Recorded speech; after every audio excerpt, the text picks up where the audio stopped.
Pete Rose's betting bombshell. Pete Rose wasn't just a baseball player, he was a machine. Known as Charlie Hustle, he sprinted to first on walks and dove headfirst into bases. Over his 24-year career, he racked up 4,256 hits, more than anyone in Major League Baseball history. But for all that hustle, he couldn't outrun his biggest mistake. After hanging up his cleats, Rose became the manager of the Cincinnati Reds. At first, all was well. Then whispers turned into questions. Was Rose betting on baseball? Even worse, was he betting on his own team? He denied it all for years, but investigators kept digging and the evidence mounted. Then, in 1989, the MLB dropped the hammer, banning Rose for life. It was a brutal fall. He couldn't work in the game he loved, and worse, he was barred from the Hall of Fame.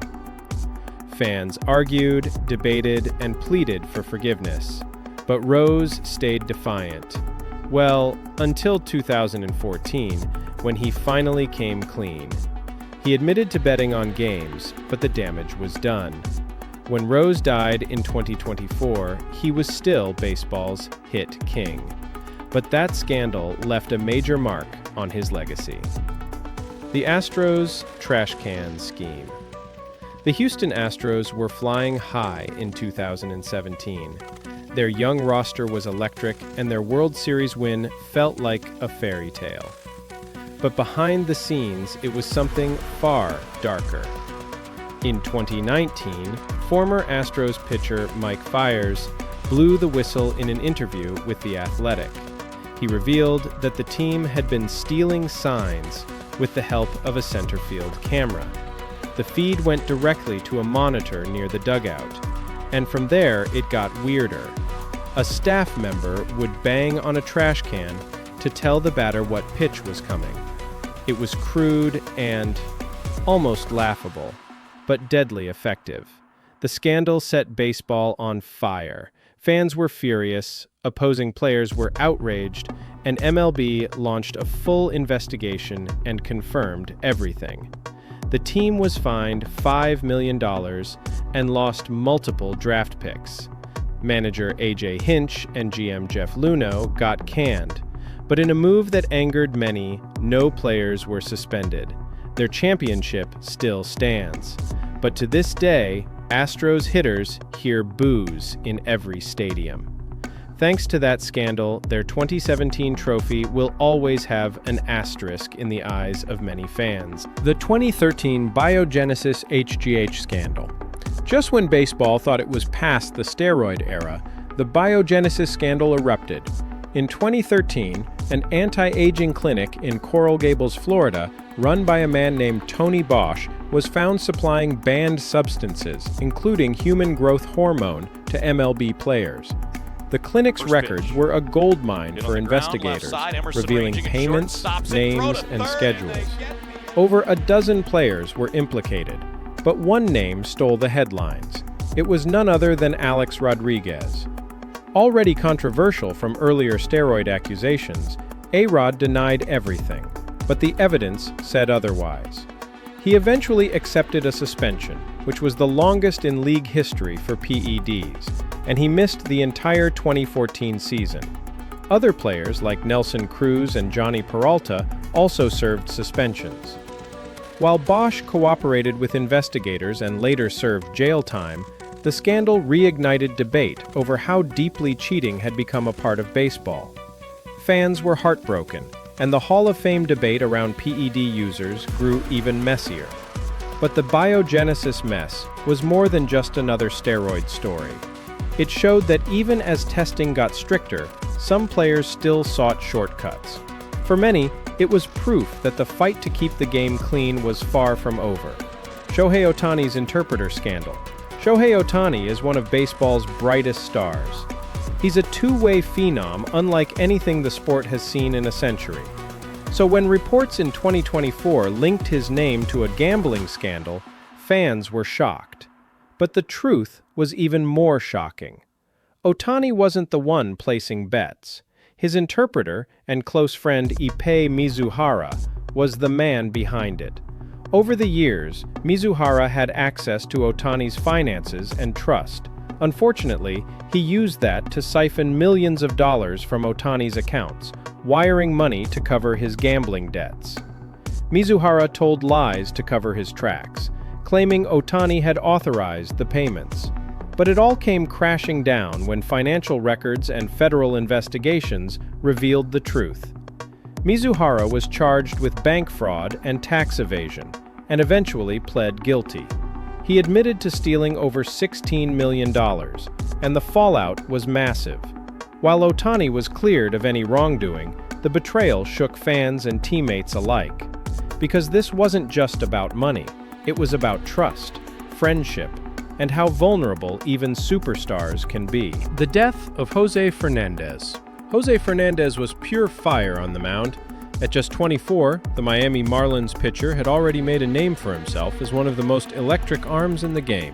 He played with passion, a wide grin, and a fastball that left hitters frozen. But on a dark September night in 2016, his story ended in tragedy. Fernandez took a late-night boat ride with two friends off the coast of Miami, but he was driving way too fast, reportedly hitting 65 miles per hour. Sadly, the boat slammed into a rock jetty, and all three men died on impact. Fans were heartbroken, and tributes poured in from across the sports world. But soon, the autopsy report dropped, and that changed everything. Fernandez had alcohol and cocaine in his system. He was legally drunk and high, ignoring safety warnings. So the crash wasn't just a tragic accident, it was actually preventable.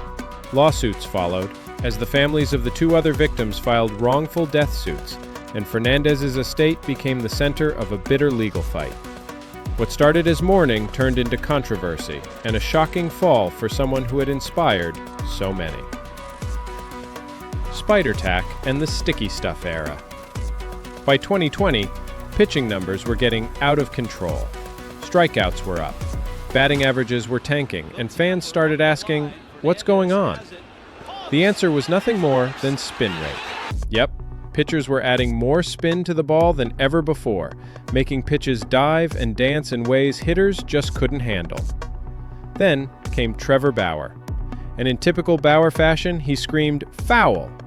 He accused pitchers of using spider tack, a super sticky substance originally made for strongmen competitions. With it, pitchers could grip the ball tighter, generate more spin, and dominate. And in 2021, MLB finally acted. Umpires started inspecting pitchers on the mound. They would check their hats, gloves, and belts right in the middle of games. It was awkward, tense, and controversial. Some pitchers were outraged. Others just quietly stopped using it. However, their numbers dipped. Spin rates dropped, while ERAs ballooned. A few pitchers were suspended, but more importantly, the illusion was shattered. What looked like a golden era of pitching dominance was, in many cases, artificially enhanced. It wasn't quite the steroid era, but it was its sticky cousin. And like before, baseball had to confront just how far players were willing to go to get an unfair edge. Mariano Rivera's abuse cover-up allegation. Mariano Rivera was supposed to be untouchable. He's a rare player whose greatness on the field matched his reputation off of it. He's the all-time saves leader, a 13-time All-Star, and the first player unanimously voted into the Hall of Fame. But in January 2025, a civil lawsuit dropped a bombshell. Rivera and his wife were accused of helping to cover up child abuse tied to a church organization they supported, one that operated camps and programs on their property. The claim said they were made aware of the abuse years ago, specifically incidents involving minors during retreats, but they did nothing about it. Worse, the lawsuit alleges they actively tried to keep things quiet to protect reputations and relationships within the church. Rivera's legal team immediately denied the claims, calling them baseless and motivated by money. They pointed out that no criminal charges had been filed and suggested the timing, coming years after the alleged abuse, was suspicious. The plaintiffs, however, said they had approached Rivera's camp privately multiple times before going public. Whether the case holds up in court remains to be seen, but the damage to Rivera's image was already done. The 1919 Black Sox scandal. In 1919, baseball was rocked to its core. The World Series, America's favorite pastime, became the center of a dirty, dark scandal. 8 players from the Chicago White Sox were accused of throwing the championship in exchange for money from gamblers. But it wasn't just a game that was lost. It was the trust of millions of fans. Imagine rooting for your team, only to find out your heroes were paid to lose on purpose. That's exactly what happened. People were shocked, angry, and betrayed. How could some of the best players like Shoeless Joe Jackson agree to such a thing? Some claimed they were underpaid and taken advantage of by team owners. Others said they were forced. Still, the damage was done. Even though the players were found not guilty in court, they were banned from the game for life. That was it. Dreams crushed, careers were over, and fans were left with dark memories. This scandal didn't just stain the White Sox, it stained the soul of baseball. And even now, over 100 years later, people still argue if the players were the villains or were they victims of a greedy system. Either way, the Black Sox scandal showed the world that even in baseball, money can twist the truth. Tucupita Marcano's lifetime ban. Baseball and gambling have always had a volatile history. The 1919 Black Sox scandal, Pete Rose, and now Tucupita Marcano. In 2024, the Padres infielder became the latest villain when MLB announced that Marcano had placed over $150,000 in bets on baseball games, including at least 25 games involving his own team. That crossed the league's brightest red line. While legal sports betting is everywhere now, MLB rules haven't changed, as players can't bet on games, especially their own. The league acted fast and smacked Marcano with a lifetime ban. No second chances, no appeals. Now, Marcano wasn't a superstar. He was more of a utility player with flashes of potential, but the message was clear that no one is above the rules. The league later revealed he used a third-party betting app and tried to hide his identity. Still, his betting activity was flagged and traced back. The irony is that most of his bets lost money. But in baseball, perception is everything. Betting on your team, even without fixing games, casts doubt on the entire sport. Yes, Marcano's punishment was harsh, but it was also necessary. Don't mess with the rules, and don't gamble with your career. The Mitchell Report and the steroid era. In the early 2000s, baseball had a problem everyone saw, but few wanted to talk about. Home runs were flying, bodies were bulking, and stats were exploding. Then came the Mitchell Report in 2007. Former Senator George Mitchell led the investigation, which revealed just how deep performance-enhancing drug use ran in Major League Baseball. More than 80 players were named, including some of the biggest stars in the game. I'm talking about legends like Barry Bonds, Roger Clemens, Miguel Tejada, and Eric Gagne, just to name a few. The report didn't just expose PED use, it revealed a culture of silence and willful ignorance. Teams, trainers, and even the league office had looked the other way for years, and the fallout was massive. Congressional hearings followed, drug testing protocols were strengthened, and the Hall of Fame gates began to close. Players with Hall-worthy stats suddenly found themselves shut out if their names were even whispered in connection with steroids. Of course, the Mitchell Report didn't end the steroid era, but it ended the league's ability to pretend it didn't happen. It was baseball's official acknowledgement that cheating would haunt the sport for years to come. If you enjoyed this video, subscribe to our channel for more baseball action.